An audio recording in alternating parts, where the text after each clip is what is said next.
Good morning student. हम लोग पढ़ेंगे क्लास 10th की एसएसटी और हमारा चैप्टर है यूरोप में राष्ट्रवाद का उदय। इसमें हम लोग बहुविकल्पी प्रश्नों को देखेंगे। ठीक है, पहला प्रश्न है हमारा, इनमें से किस वर्ष में फ्रांस में नागरिक संहिता, जिसे नेपोलियन की संहिता के नाम से जाना जाता है, का उदय कब हुआ? इसका सही आंसर है 1804 में। ठीक है, 1804 में नेपोलियन के द्वारा फ्रांस में नागरिक संहिता लागू हुआ, जिसे नेपोलियन की संहिता के नाम से जाना जाता है। दूसरा क्वेश्चन है, इनमें से कौन सा सामाजिक वर्ग 18वीं शताब्दी में यूरोप में सर्वाधिक प्रभावशाली था? कौन सा वर्ग 18वीं शताब्दी में यूरोप में सर्वाधिक प्रभावशाली था? इसका सही उत्तर है कुलीन वर्ग। कुलीन वर्ग 18वीं शताब्दी में यूरोप में सर्वाधिक प्रभावशाली था। वियना संधि कब हुई? वियना संधि 1815 में हुई है। निम्नलिखित में से किस संधि के फलस्वरूप यूरोप को एक स्वतंत्र राष्ट्र के रूप में मान्यता मिली? किस संधि के फलस्वरूप यूरोप को एक स्वतंत्र राष्ट्र के रूप में मान्यता मिली? तो इसका आंसर है कुस्तुतुनिया की संधि। कुस्तुतुनिया की संधि के बाद यूरोप को एक सफल राष्ट्र के रूप में मान्यता प्राप्त हुई। अगला क्वेश्चन है, निम्नलिखित में से यह किसका कथन है, जब फ्रांस छींकता है तो बाकी यूरोप को सर्दी जुकाम हो जाता है? ठीक है, यह कथन किसका है, यह बताना है। तो इसका सही आंसर है मैटरनिक। मैटरनिक का यह कथन है कि जब फ्रांस छींकता है तो बाकी यूरोप को सर्दी जुकाम हो जाता है। अगला क्वेश्चन है, निम्न में से किस वर्ष में सेंट पॉल चर्च में फ्रैंकफर्ट संसद का आयोजन किया गया?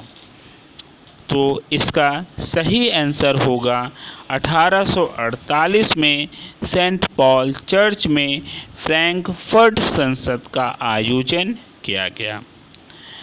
अगला क्वेश्चन है, जर्मनी का राष्ट्रीय रूपक क्या है?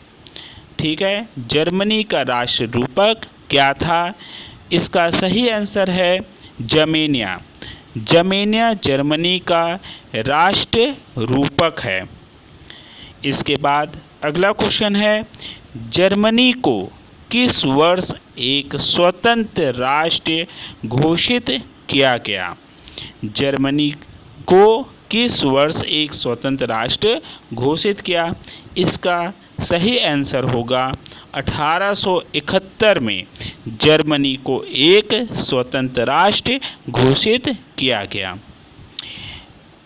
अगला क्वेश्चन है हमारा, जर्मनी का एकीकरण का श्रेय किसे दिया जाता है? ठीक है, तो इसका सही आंसर है ऑटो वान बिस्मार्क। बिस्मार्क को जर्मनी के एकीकरण का श्रेय दिया जाता है। अगला क्वेश्चन है, काबूर, मैजनी और गैरीबाल्टी का किस देश के एकीकरण में योगदान था? ठीक है, किस देश के एकीकरण में काबूर, मैजनी और गैरीबाल्टी का योगदान था? इसका सही आंसर होगा इटली में। इटली के एकीकरण में काबूर, मैजनी और गैरीबाल्टी का योगदान था। इनमें से किस वर्ष इंग्लैंड तथा स्कॉटलैंड के बीच एक्ट ऑफ यूनियन नामक एक समझौता हुआ? ठीक है, किस वर्ष इंग्लैंड तथा स्कॉटलैंड के बीच एक्ट ऑफ यूनियन नामक एक समझौता हुआ था, जिसके फलस्वरूप United kingdom of great Britain का गठन हुआ। तो इसका सही आंसर है 1707 में। 1707 में इंग्लैंड तथा स्कॉटलैंड के बीच एक्ट ऑफ यूनियन नामक एक समझौता हुआ था, जिसके फलस्वरूप United kingdom of great Britain का गठन हुआ। इसे ऐसा भी पूछा जा सकता है कि किस समझौते के फलस्वरूप United kingdom of great Britain का गठन हुआ। तो एक्ट ऑफ यूनियन नामक समझौते के फलस्वरूप United kingdom of great Britain का गठन हुआ। अगला क्वेश्चन है, फ्रांसीसी क्रांति के दौरान कलाकारों ने स्वतंत्रता, न्याय और गणतंत्र जैसे विचारों को व्यक्त करने के लिए नारी रूपक का प्रयोग किया। इस नारी रूपक का नाम क्या है? तो इसका सही आंसर होगा मारियान। ठीक है, मारियान इसका सही आंसर है। इसके बाद हम लोग अगला क्वेश्चन देखते हैं, वियना संधि कब हुई? तो वियना संधि का सही आंसर है 1815 में। 1815 में वियना संधि हुई है। अगला क्वेश्चन है, फ्रेडरिक सरयू कौन है? ठीक है, फ्रेडरिक सरयू कौन था? तो इसका सही आंसर है फ्रेडरिक सरयू फ्रांसीसी चित्रकार है। ठीक, फ्रेडरिक सरयू कौन है? फ्रांसीसी चित्रकार है। अगला क्वेश्चन, निरंकुशवाद का अर्थ क्या है? निरंकुशवाद का अर्थ क्या है? इसका सही आंसर है ऐसी सरकार जो निरंकुश हो, इसे हम लोग निरंकुशवाद कहते हैं। द्वितीय स्टेट किसे कहा जाता है? द्वितीय स्टेट किसे कहा जाता है? इसका सही आंसर है कुलीन वर्ग। कुलीन वर्ग को द्वितीय स्टेट कहते हैं। जर्मनी के एकीकरण में किस व्यक्ति का योगदान सबसे महत्वपूर्ण रहा है? ठीक है, तो जर्मनी के एकीकरण में किस व्यक्ति का योगदान सबसे महत्वपूर्ण रहा है? तो इसका सही आंसर होगा बिस्मार्क, ऑटो वन बिस्मार्क। पहला ऑप्शन इसका सही है। अगला क्वेश्चन है, टैली किसे कहा जाता है? टैली किसे कहा जाता है? तो इसका सही आंसर है भूमि कर को। भूमि कर को टैली कहते हैं। वियना कांग्रेस या सम्मेलन की मेजबानी किसके द्वारा की गई थी? वियना कांग्रेस या सम्मेलन की मेजबानी किसके द्वारा की गई थी? इसका सही आंसर है ऑस्ट्रिया के मेटरनिक के द्वारा किया गया है। अगला क्वेश्चन है, 1861 में संयुक्त इटली का शासक कौन बना? इसका सही आंसर होगा इमैनुएल, विक्टर इमैनुएल इसका सही आंसर है।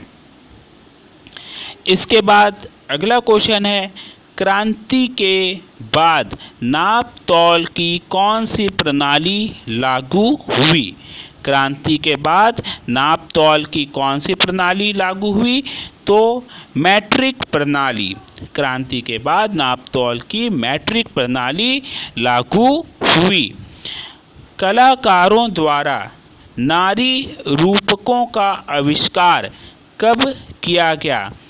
कलाकारों द्वारा नारी रूपकों का आविष्कार 19वीं शताब्दी में हुआ। अगला क्वेश्चन है, प्रथम स्टेट कौन थे? प्रथम स्टेट कौन थे? इसका सही आंसर है पादरी वर्ग। पादरी वर्ग प्रथम स्टेट में आते हैं। अगला क्वेश्चन है, उदारवाद का अर्थ क्या है? इसका सही आंसर होगा आज़ादी। उदारवाद का सही अर्थ है आज़ादी। अगला क्वेश्चन हमारा है, जाल वेराइन किसका संघ है? जाल वेराइन किसका संघ है? तो इसका सही आंसर है शुल्क संघ। जाल वेराइन शुल्क संघ का से संबंधित है। ब्रिटेन के झंडे को किस नाम से पुकारा जाता है?